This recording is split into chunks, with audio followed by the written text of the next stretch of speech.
अंशु जी, संजय जी, मैं आप दोनों से पूछ रहा हूं, संजय सिंह जी से पहले। संजय जी, ब्लेम गेम हो गया, आप कह बीजेपी कह रहे, आप जनता पूछ रही है सॉल्यूशन क्या, चाहे वो बंगाल की बेटी हो, राजस्थान की बेटी हो या मणिपुर की हमारी बहनें हो, सॉल्यूशन कैसे निकलेगा, प्रॉब्लम का निवारण कैसे होगा? अगर आपको एन बीरेन सिंह का इस्तीफा भी मांगना है तो आपको सरकार को घेरना तो पड़ेगा।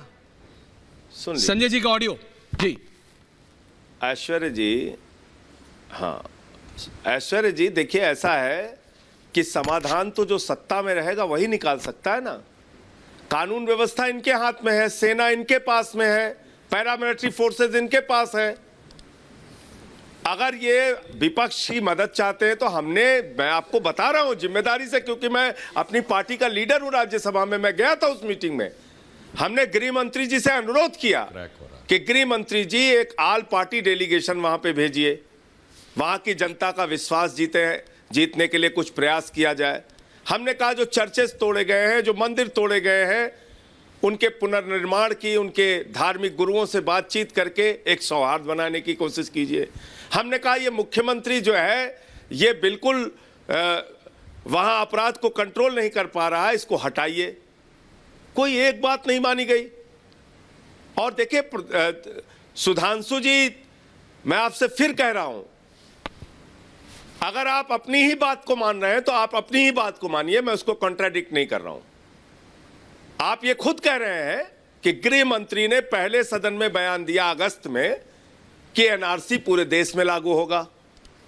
उसके बाद प्रधानमंत्री ने दिसंबर के महीने में कहा झूठ है, झूठ है, झूठ है, 3 बार झूठे झूठे बोला। उसके बाद जनवरी में 2020 में आपके वक्तव्य के हिसाब से अमित शाह ने मना कर दिया। तो भैया प्रधानमंत्री से तो बड़े अमित शाह नहीं है ना। अगर प्रधानमंत्री कहेंगे कि नहीं लागू नहीं, उनको बोलने की जरूरत क्या थी कि लागू नहीं होगा, झूठे झूठे झूठे। इसलिए क्योंकि गृह मंत्री ने कहा था पूरे देश के चप्पे चप्पे पर एनआरसी लागू होगा। इसके बाद प्रधानमंत्री ने दिसंबर के महीने में कहा कि एनआरसी लागू नहीं होगा। उसके बाद फिर उन्होंने, जब प्रधानमंत्री ने कह दिया तो अमित शाह ने उसी बात को दोहरा दिया। तो इसमें मेरी बात गलत कहां हो गई? मैं तो इसीलिए कह रहा हूं कि प्रधानमंत्री आप गलत नहीं, मैं आपसे सॉल्यूशन और वो बताएं, उनकी जवाबदेही। अच्छा एक बात और मैं ऐश्वर्या जी ये कहना चाहता हूं जी।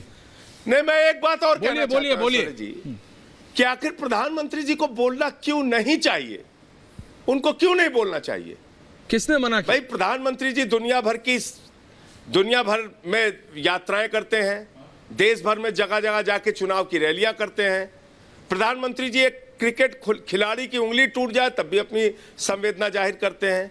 लेकिन ये क्या ऐसा तरीका है कि कोरोना में लाखों लोग मर जाएंगे, हम उस समय बंगाल की चुनाव की रैली करेंगे और चुनाव की रैली जब खत्म हो जाएगी, सब कुछ बर्बाद हो जाएगा, तो आएंगे हम आंसू बहा देंगे, कह देंगे गलती हो गई, बहुत पीड़ा है, दुख है। ये कौन सा तरीका है कि नोटबंदी में सैकड़ों लोग लाइन में खत्म हो जाएंगे, उनकी जान चली जाएगी। जापान में हम जाएंगे और कहेंगे बेटी की शादी है, पैसा नहीं है, माँ बीमार है, पैसा नहीं है, हा हा हा हा, और बाद में आएंगे कहेंगे हमसे गलती हो गई, हमें दुख है, हमें पीड़ा है। मणिपुर 78 दिन तक जलता रहा, 36 सेकंड के लिए हमने कह दिया कि हमें क्रोध है, पीड़ा है। ये क्या तरीका है भाई?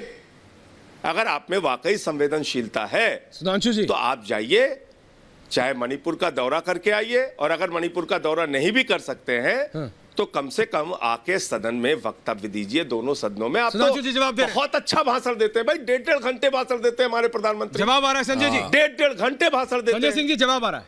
तो मणिपुर पे ही हम नहीं बोलेंगे, ऐसा हमारा अहंकार है। मणिपुर पे हम नहीं बोलेंगे, ऐसी हमारी चीज है। मणिपुर पे ही हम नहीं बोलेंगे, वहां आगजनी हो जाए, वहां बलात्कार हो जाए, वहां हत्या हो जाए, मंत्री का घर जला दिया जाए। अब एंडिंग है सुधांशु।